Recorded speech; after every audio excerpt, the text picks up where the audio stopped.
मित्रों, इस सृष्टि की जो सर्वोच्च ज्ञात महाशक्ति है, इसको गुप्त गायत्री कहा गया है और यह अत्यंत गहन व गुह्य विद्या है। इसके प्रत्येक बीज अक्षर मंत्र के रूप में अनंत गोपनीय रहस्य छुपे पड़े हैं, जिसे हम शास्त्रार्थ, धर्म चर्चा अथवा विवेचना आदि से कदापि नहीं जान सकते हैं।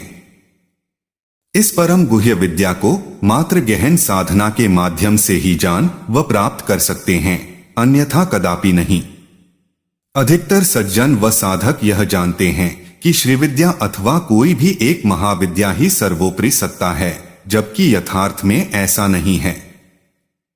अनेकों महाविद्या उपासक अपनी थोड़ी सी भौतिक उपलब्धि के अहंकार से आकंठ परिपूर्ण होकर स्वयं के द्वारा साधित मूल शक्ति के एक अंश मात्र स्वरूप महाविद्या को सर्वोपरि बताते हुए अन्य उपासकों को तुच्छ मानते व कहते हुए पाए जाते हैं। और उनके इस व्यवहार के लिए यदि उनका प्रतिरोध किया गया तो उसको अपना अपमान मानकर भीषण कष्ट देने वाले निम्न श्रेणी के तंत्र प्रयोग सहित मारण प्रयोग तक करते हुए देखा है। ऐसा हमारे स्वयं के साथ और हमारे ही सामने अन्य के साथ होते हुए हमने देखा है।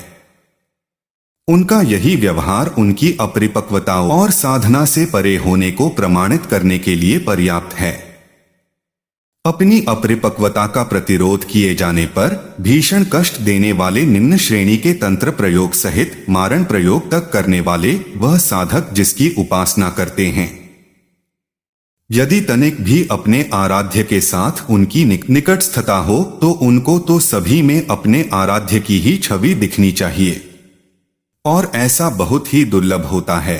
अन्यथा सभी दैवीय शक्ति के नाम पर केवल अपने भौतिक अहंकार की ही उपासना करते हुए पाए जाते हैं और अंत में वह अपने इस अहंकार में ही विलीन हो जाएंगे, न कि सर्वोपरि सत्ता में। यदि श्रीविद्या अथवा कोई भी एक महाविद्या ही सर्वोपरि सत्ता है, तो जो 10 महाविद्याएं जानी जाती हैं, उनका भी मूल स्रोत क्या है, जहां से वो आविर्भूत हुई हैं? अहंकार के उपासक इस प्रश्न पर या तो शब्दों का जाल बुनते हैं, प्रत्याघात करते हैं, अथवा मौन होकर विषय बदल लेते हैं, क्योंकि उनकी सीमा ही उतनी होती है। मित्रों, श्रीविद्या अथवा महाविद्या साधना किसी भी साधना का प्रारंभ अथवा अंत नहीं है।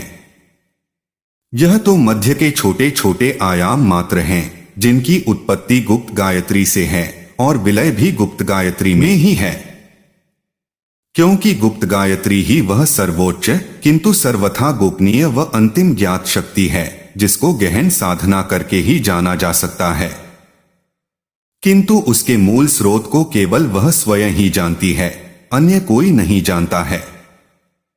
गुप्त गायत्री ही वह अंतिम ज्ञात शक्ति है जो इस समस्त चराचर को संचालित, नियमित व संयमित कर अपने आवरण में समाहित रखती है।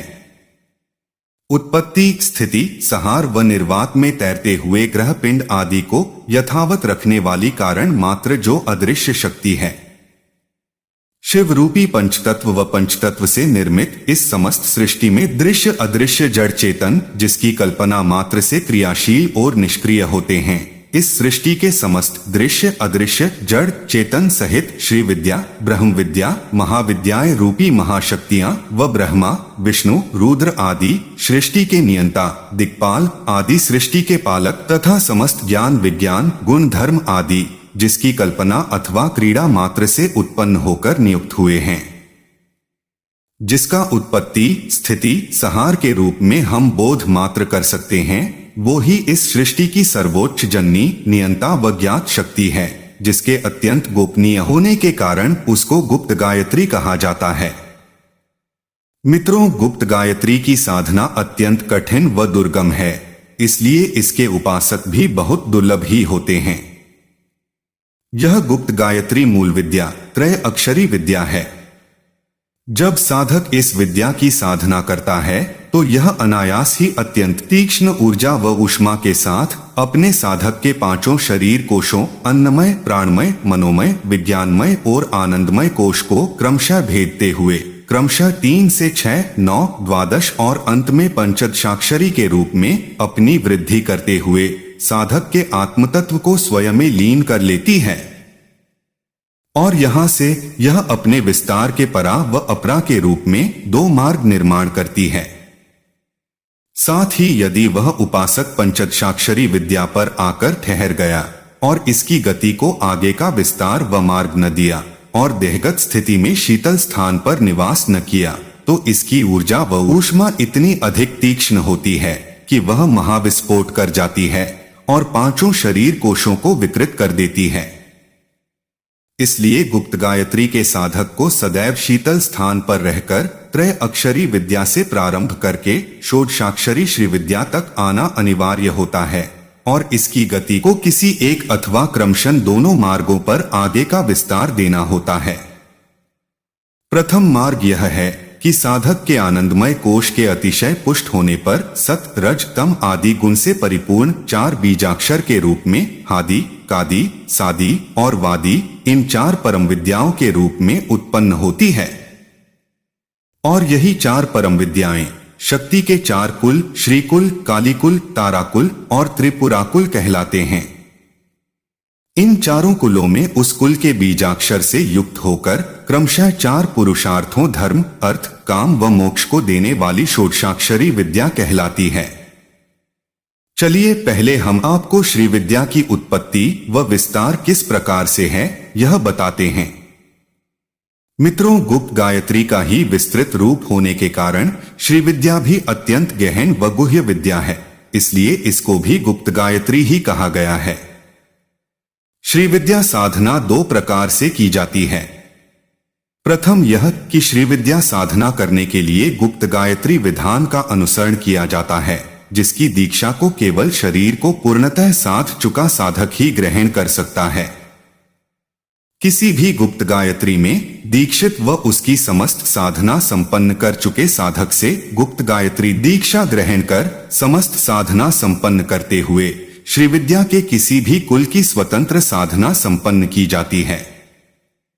दूसरा यह कि श्री विद्या साधना करने के लिए किसी भी संप्रदाय परंपरानुसार श्री विद्या में पूर्ण दीक्षित व श्री विद्या की उस कुल की समस्त साधना संपन्न कर चुके साधक से उसी कुलानुसार षोडशाक्षरी विद्या दीक्षा ग्रहण कर उस कुल की समस्त साधना संपन्न की जाती है।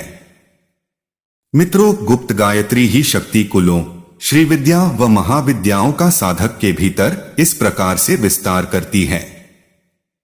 गुप्त गायत्री की दीक्षा के बाद साधना करते हुए साधक के अन्नमय कोश से प्राणमय कोश में प्रवेश व षडाक्षरी विद्या में विस्तार होने पर शरीर के अन्य कोशों में पंचदशाक्षरी के रूप में अपनी वृद्धि करते हुए साधक के आत्मतत्व को स्वयं में लीन कर लेने तक यह मूल विद्या अपना विस्तार स्वयं ही करती है। इस मध्य गुरु की कोई भूमिका नहीं होती है, गुरु मात्र दृष्टा होता है और शिष्य कर्ता व दृष्टा मात्र होता है। तथा षडाक्षरी विद्या से लेकर पंचदशाक्षरी विद्या तक की दीक्षा कदापि नहीं हो सकती है, क्योंकि त्रयाक्षरी विद्या में दीक्षित होने के उपरांत षडाक्षरी विद्या से पंचदशाक्षरी विद्या तक यह पराम्बा का अपना स्वयं का विस्तार होता है, जिसे वह साधक के अंतः कोशों में स्वयं ही विस्तृत करती है। आनंदमय कोश तक का विस्तार संपन्न होने पर यह मूल विद्या 15 स्पष्ट व एक अस्पष्ट धूमिल वर्ण से युक्त 15 शक्तियों के स्पष्ट समूह के रूप में भासित होती है। इसीलिए केवल इस अवस्था में यह परम विद्या पंचदशाक्षरी विद्या कहलाती है। और वह जो एक अस्पष्ट धूमिल वर्ण शेष रह जाता है वो ही पूर्ण सत्तात्मक वर्ण व शक्ति है, जिसके बिना यह विद्या पूर्ण विद्या नहीं है। उस धूमिल वर्ण के 16वें अक्षर को स्पष्ट कर पंचदशाक्षरी विद्या में जोड़ने पर ही यह विद्या षोडशाक्षरी विद्या यानी श्री विद्या कहलाती है। षोडश अक्षरों से संपन्न षोडशाक्षरी श्री विद्या पूर्ण किए बिना इस साधना की कोई सार्थकता ही नहीं है। पंचदशाक्षरी विद्या में विस्तार संपन्न होने के बाद यह मूल विद्या हादि, कादी, सादी और वादी परम विद्याओं के रूप में इन चार श्रीकुल, कालीकुल, ताराकुल और त्रिपुराकुल के रूप में समायोजित हो जाती है। और यह मूल विद्या पुनः प्रत्येक कुल में प्रत्येक पुरुषार्थ के अनुरूप अपने कर्तव्य धारण करते हुए चार चार महाविद्याओं अर्थात कुल 16 महाविद्याओं व उनके 16 भैरवों के रूप में पुनः उत्पन्न होकर अपना विस्तार करती है तथा इसी समय पर यह पंचदशाक्षरी मूल विद्या कुलानुसार एक पूर्ण सत्तात्मक विशिष्ट बीजाक्षर से युक्त होकर षोडशाक्षरी विद्या तथा चारों पुरुषार्थों को संपन्न करने में सक्षम कुलस्वामिनी की 4 महाविद्या रूपी अवस्थाओं का समूह होने के कारण श्री विद्या कहलाती है। और यहीं से इस मूल विद्या का कुलानुसार श्री विद्या दीक्षा तथा भोगानुसार महाविद्या दीक्षा व साधना प्रकरण प्रारंभ होता है। मित्रों, श्री विद्या साधना किसी एक शक्ति विशेष या महाविद्या की साधना नहीं है। श्री विद्या साधना पराशक्ति की विशेष गुण, धर्म व प्रभाव युक्त शक्तियों का एक समूह है जिसे कुल कहा जाता है तथा प्रत्येक कुल में क्रमशः बालिका, तरुणी, प्रौढ़ा, वृद्धा स्वरूपा 4 महाविद्याएं होती हैं।